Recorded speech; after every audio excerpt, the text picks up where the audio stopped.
Hello guys and welcome to the STPL. My name is Kix, back again with the Shinhan Tank Pro League. We're in week 7.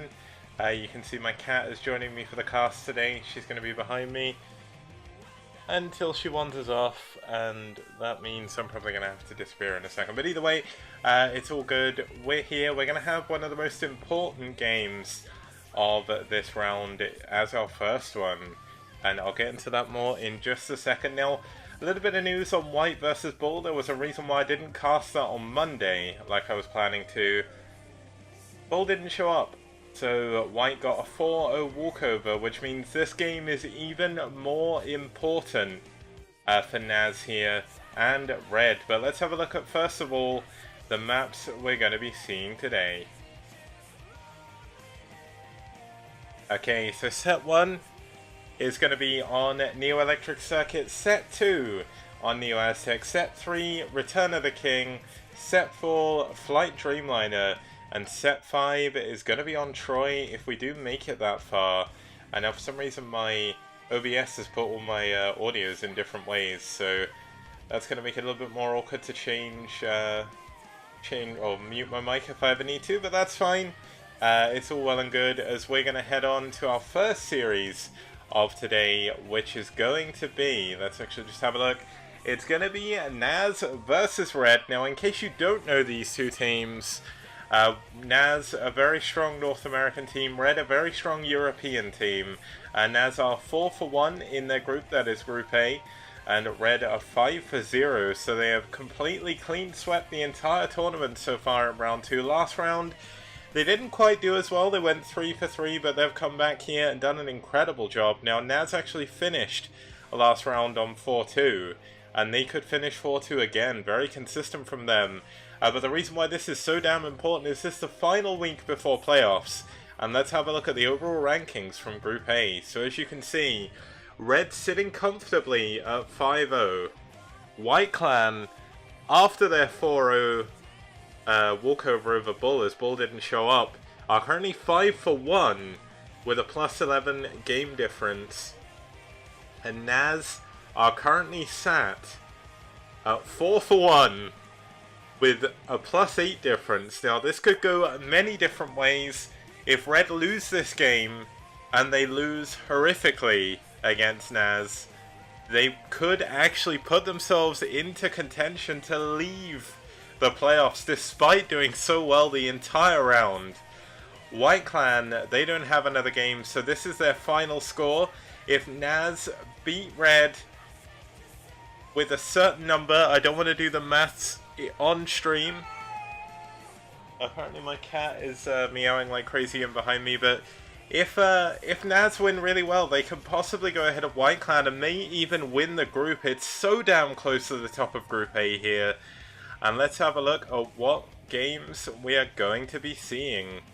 We're going to have a TVZ between TerrOr and Eriador, a PVZ between Dragon and Ku, a ZBT between Eon Zerg and Cryok, and a PBT between Batorsai and Red Blue Green. So some incredible matchups so far. And the first tiebreak is wins, then it goes to losses, then it goes to player wins, and then it goes to player losses. So every single game counts in the STPL, but that's like a crazy, crazy close group. Way closer than any of the groups were in round 1. And let's actually head on over and introduce our first players.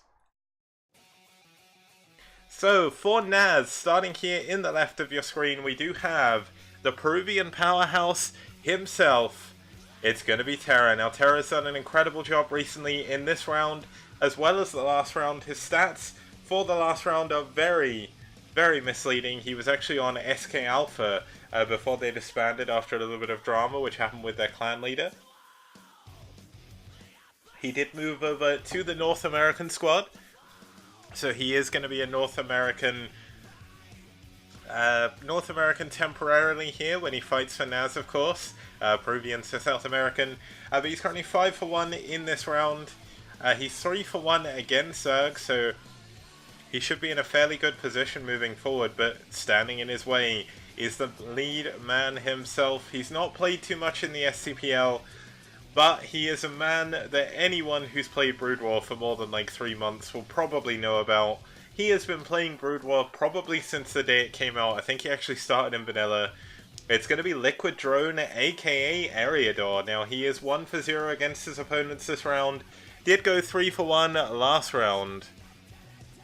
But still should be an insane matchup here. As we move on to the map of choice for both of these players, it's going to be Neo-Electric Circuit. Now, Neo-Electric Circuit spawned from the SK Planet Pro League Season 1, but all the way back in 2011.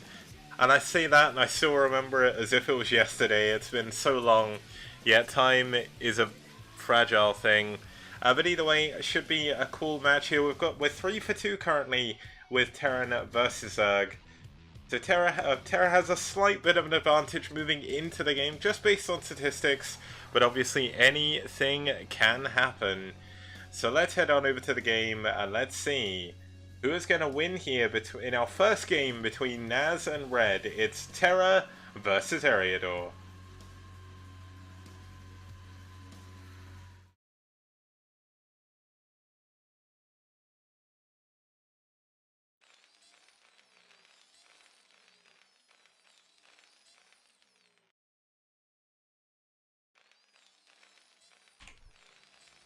And starting us off here over in the top right, oh sorry, the bottom right hand position, we do have the yellow Terran fighting for NaS. It's the Peruvian Terra himself. It's Terra.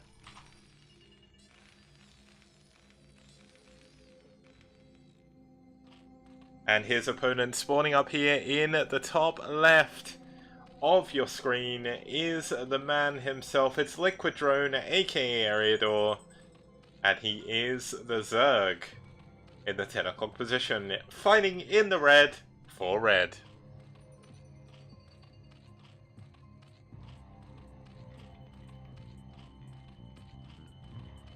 Yeah, just to sort of erase some of that's going on in chat at the moment. I know I shouldn't probably pay much attention to that, but Sham2 is mentioning that NaS do have Eon Zerg, Dragon, and Terra now. They are an incredibly strong team. And it's no surprise they're here in contention for the playoffs of Round 2. Now, of course, this is the final week of Round 2, at least the group stages. After this, there is obviously going to be the playoffs, which will be the semi-finals, and then the finals. They'll happen over the next 3 weeks. And in the meantime, for all the other teams, the STPL action hasn't ended. There's going to be some show matches for Round 3. Now, they're actually posted up on Team Liquid. It's got all of the Round 3 maps in. Some of the maps picked by Rapid himself. I did ask for his opinion as well. I didn't want to just pick all the maps I like. And obviously, at the end of the day, I've enjoyed all the maps that he's picked too. So, should be an incredible time. Now, Terra, interestingly, going for a gas here. Now, gas very indicative of textiles in TVZ. We could see a 1-1-1 coming in from Terra here. Could also see a 2-port Wraith, both of them very possible. He is going to make a Ling type wall here at his natural, I did point out before, but he is going to be up against a 12 hatch into a 12 pool, so nothing too crazy. I'm not... Am I from Poland? No, someone thought I was American the other day, so I'm genuinely surprised. Like, I didn't think I could possibly sound American, but I am born European, British European. Let's not bring that up. But either way, Terra is going to be walling off here, going to build his factory in his main, and it's going to be where he diverges from here that's going to be the main tell. He has only got one guy on gas, so this does mean he is going to go for an expansion behind this. Now, Eriador, in case you don't know, he's been playing this game for a very, very long time. He's actually pretty sick at every single race. He race picks all the time. He does race pick in the STPL as well. Unfortunately for him, he can't race pick when he finds out who his opponent's race is. He is just going to be picking the race at the beginning of the week and playing from there, but that's not been a problem for him so far. He is a big advocate of race picking as well on ladder, so you may have seen his opinions in the TL thread. But there we go. Looks like we are going to have a starport here before a command center. Now, it doesn't look like it's going to be too two-port Wraith. He is going to go for a command center behind this, but very interesting style here coming in from TerrOr. Not the most standard, the most modern way of doing a 1-1-1. Obviously Flash does get his command center up a lot quicker than this, but it does give him the option of going for Wraiths, going for Vultures, going for Dropship as well, going for maybe that fancy build. This was a pretty good map in Fancy's repertoire. He did pretty well on this map in Pro League. And apparently this isn't link tight until you build the gas. But I'm fairly certain when the gas is built this is link tight. Either that or TerrOr's misplaced the wall slightly. I think you're meant to build the barracks on top of this thing, but either way, TerrOr is going to be locked up tight for now. We're not going to see too much coming out of Eriador in terms of lings. He's going for his Sunken to deal with the Vulture, going to go for a third hatchery at his third base as well. Of course, one of the major map features on this map is the in-base mineral only. But what tech choice is Eriador going to go for? He's only actually sat currently on a single gas. Now, Eriador is known for playing very funky styles. He is an advocate of using queens against absolutely everybody. He loves Sworn Broodling, and it'll be cool to see exactly what build he's going to do here against TerrOr. Of course, TerrOr not a terrible player. He's a great player in his own right. Possibly at the moment, I would say he's actually a little bit stronger than Eriador. Eriador certainly has his style though. We're going to see a Queen's Nest out of him. He is going to go for a 3-base hive off of the back of a Hydralisk Den, so there is going to be Lurker Aspect coming in very shortly. And he is going to try and rely on just Hydralisk to stay alive for the time being. This first Overlord is going to be forfeit as no Hydralisks have been produced as of yet. They're going to be popping out of the eggs fairly shortly. There we go, the first one is now in play. But the good thing is for TerrOr, he's going to get the scouting information he needs. He's going to see the Queen's Nest, he's going to see the third hatchery as well. And TerrOr is going to feel very good about this. Now, of course, TerrOr is going to be on a little bit of a timer with this fast of a lair, with a hive even.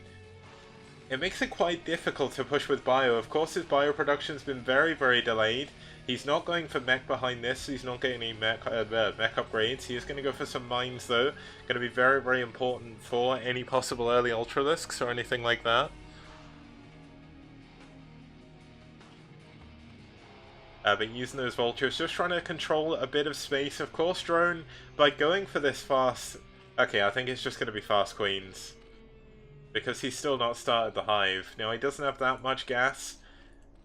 There doesn't seem to be too much going on. I think he maybe have aborted his plan slightly. There is going to be a Vulture drop inside the main here, and how much damage is this going to do? There isn't any mines just yet. Speed has been finished, but Drone does have a lot of Hydralisks here to defend. Of course, Drone going to lose a couple of his drones here. The Vulture's going to be very annoying. The Vultures are possibly going to scout the Queen as well. Oh, and look at Eriador. He's actually trying to move the Queen out of the way. He doesn't get out of the way quick enough. And this Queen plan has been completely blocked for now. Now, nice mine placements. Going to be taken down. A nice drone drill, actually, on the first Vulture. But so annoying by TerrOr. He's really putting the terror in his name here, as Drone just can't keep up with TerrOr's micro. And here we go, the Barracks Flood has been started. TerrOr is going to go for a timing attack behind this. He doesn't want to take a third base just yet. He's going to be adding on his bio upgrades. He has his science facility already. Going in for that +1 upgrade. And Drone is actually going to save his Vulture. Interestingly, Eriador not going for that. He's finally going to kill it. But he's going to find another Vulture there as well. But here we go, the Vulture going into the main. Drone actually dropping the ball slightly with his defense, not having the Hydralisk in the right position. But TerrOr doing an incredibly good job so far. Oh, the mine. That's a huge deal. That's 3 Hydralisks for the price of 1 mine. What a great trade here by TerrOr. And Drone is still having trouble keeping up with this. Now, we still do have the Wraith there that is going to be able to scout for those Queens. The dropship's still in play as well. And we see TerrOr building up that tank, marine, medic, vessel fleet that he needs. And it looks like he is going to maybe build a command center up here, but could be a little bit hard for him to get that up. Of course, with these 3 Queens in, they're not going to do too much against what TerrOr is doing. Of course, we are going to see Ensnare at least coming in from Drone. There's going to be Broodling as well. Drone is a big advocate of a style where you go Mass Queens Hydra. What you do is you get the Hydralisk upgrades very, very quickly, which he is doing, going for +2 attack immediately behind this. And then you go for Queens to snipe out the tanks and go for a bust. This is his 1-1-1 counter. Is it going to work here against TerrOr, though? He's used it against me and practiced it. Well, I think I practiced against it once. Cadenza used it against me as well, and I immediately died. But is TerrOr's macro going to be enough to hold on to this? He's going to be relying a lot on these tanks. His +1 upgrade for his Marines very, very late. Medic energy very low. And here is the moment where Eriador is going to strike. Are we going to see a possible... infest on a command center? I really hope we do. But there we go, great usage of his overlords just to scout ahead for anything in the way, and this is going to be the big moment. Does Drone have energy for Broodling? Yes, he does. 1, 2, 3, 4! All of the tanks have gone down. Drone is going to pull the Queens away, and here is where the Hydralisks bust their way in. There are so many Hydras here. He's trying to get a good concave on the bio. Is it going to work out?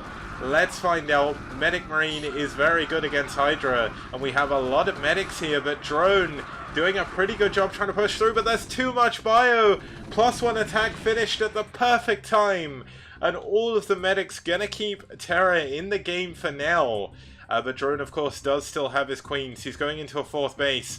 We have a Wraith coming in, though, to do a little bit more damage. There is Hydralisks there to defend. And we still do have a couple of mines up here, but Drone is in a great position in the middle of the map now. We actually see more Hydras being rallied into their death. Going to try and take down the Marine. But there is three medics holding on to this. Now, what upgrades do we have going for Drone? He does have his +2 attack nearly finished. A little bit of an anti-timing for him to push in there. But there we go, Eriador is doing a fantastic job with his very, very weird style. Does manage to keep all of the Queens alive. Oh, a nice mine going down, but not going off. One goes off on those, though. But all Eriador is trying to do is he's trying to block everything that's going on. And oh my god, this could be a big move. Eriador has his units over here to defend against this already. Is TerrOr going to move in past this Overlord? This is going to be a big moment. He has his Hydralisk in the right place. And there we go. Has he noticed it on the minimap? He's going to have to worry about the big bio-tank force moving through the middle of the map. And this is going to allow this dropship to make its way through. Drone does not get into position to defend against this, but he does have a single Hydra. And this could be gunned down, but he does need to worry about this big bio force going through the middle of the map. The bio dropping off into the main. We have the bio pushing into the 4th base as well. The Queens out of position. They don't have enough energy for Spawn Broodling again. And this is going to be a good position for TerrOr to be holding on to. But Drone getting ready for a flank. He needs to turn around and get that tank. I don't think he's realised that he has that opportunity, and this newly added 4th base is going to go down. It looks like Drone unable to defend with this. TerrOr is microing everywhere at the moment, just keeping Eriador on his toes. And while he attacks the main, he's going to attack into the 4th base. The Queens are not in position. A lot of drones are going down. Drone is relying heavily on this base. He lost a lot of drones in his main. And the 4th base does go down. The Marine's still alive in the back. Going to kill even more Hydralisks. And Drone is getting out multitasked here. A nice vessel snipe by the Hydralisk. Going to take those down. But still, this is just way too much by TerrOr. But no, Eriador comes in with the Swarm Broodling on the back tanks again. And has he got enough? He needs to snipe down the medics. There's just so many medics keeping these Marines alive. And even with the +2 attack, this is why Hydralisks struggle against Medic Marine. There's just so many medics and so many Marines that the bio just doesn't die. And finally we see the first lurker in the game here. This is going to be a very important moment for Drone.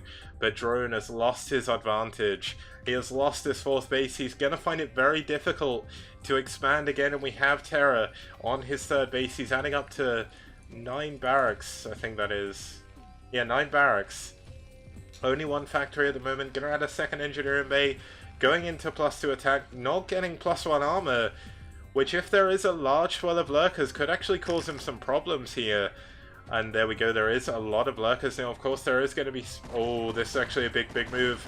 Can Eriador get some of these medics down? A scan does go down the top of the lurkers, but he's going to have to pull back his bio. And this is where the tide could turn in Eriador's favor. He has the better army, at least for the time being. +2 attack done on all of his units. We have a single queen out here for scouting. It looks like a single marine actually was used to try and scout there. But we should see some ensnare coming in for drone as well. Is that what he's going to do? Ensnare, of course, very good against bio units. Does slow them down, makes it very difficult to run away with that. Oh, there's the first ensnare. Is this going to be the moment that Eriador was waiting for? He pushes forward. He doesn't actually have any other queens. But there's still a lot of bio here. The ensnare, not good enough. There is still one tank that's going to be slowly shooting at the lurkers. Interestingly, using a scan for those, doesn't want to lose his only vessel. And there we go, the lurker's going to be forced to move back. And Eriador is going to try and sneak another 4th base.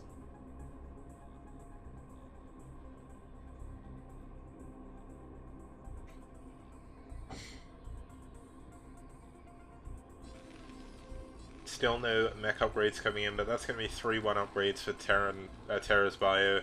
9 barracks pumping, 1 starport, and just look at this big beefy bio army. He has a lot of tanks behind this as well, but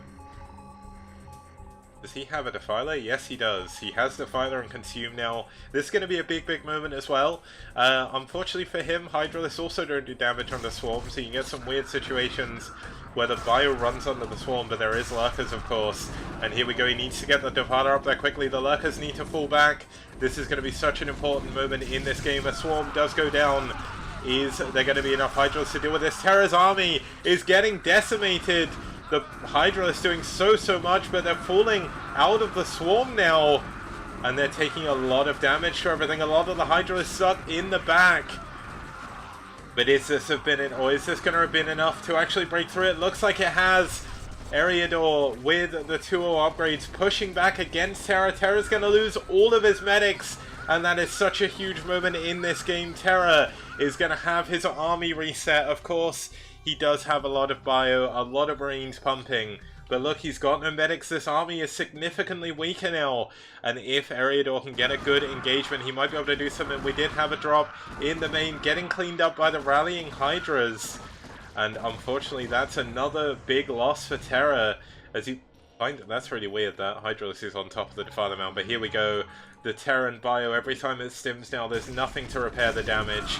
We're going to have a big swell of lurkers behind this. But there's a lot of bio. Is he going to be able to push in against these lurkers before they finish? It looks like he is. The lurkers cancelled. And Terra still fighting his way for this. Eriador is actually fighting himself without money. He's not mining at his 4th base. He doesn't have a 5th base yet. No 4th gas. And slowly but surely, Terra is going to be able to be a little bit more efficient with his units. And there we go, we actually have 2-1 upgrades still for the bio. 3-2 is now on the way, +3 attack, almost finishing. And there is a lot of medics back in this fleet, of this force of bio now. Oh, single mine does go down. But that one Vulture actually going to be very annoying. Going to force a reaction from Drone. And of course, while he's doing this, he's moving his entire army through the middle of the map. He knows all he needs to do is get one good engagement, and then Drone is going to be in trouble. Drone does not have the economy that Zergs usually have at this point to be able to re-max his army. So this is going to be a do or die situation for him to try and hold on. He of course does have Swarm, so he does have a very strong army. He should have Plague as well by this point. And here we go, we have yet another Queen. He's going to go for an ensnare. That's going to be a good ensnare. The bio actually getting caught in this bottleneck, but great tank shots. Actually going to be able to do a lot of damage to all of these Hydras. Actually bringing an SCV up here to help repair, but Drone's army a little bit out of position, and we see Terra is going to split up his units. He's going to use that APM again. Terra actually up at 300 APM right now against Eriador's 200. And he is showing how and why this is working out for him. There we go, we have a big ensnare going down on the remaining bio. but Eriador has lost so many units. Terra is up so much supply, and this isn't everything he has. He has a big swell of bio coming in from behind. There's going to be an assault on two fronts here as Terra pushes forward, and I think this may be a little bit too much for Terra. GG! And Eriador is taken down in this very important first game.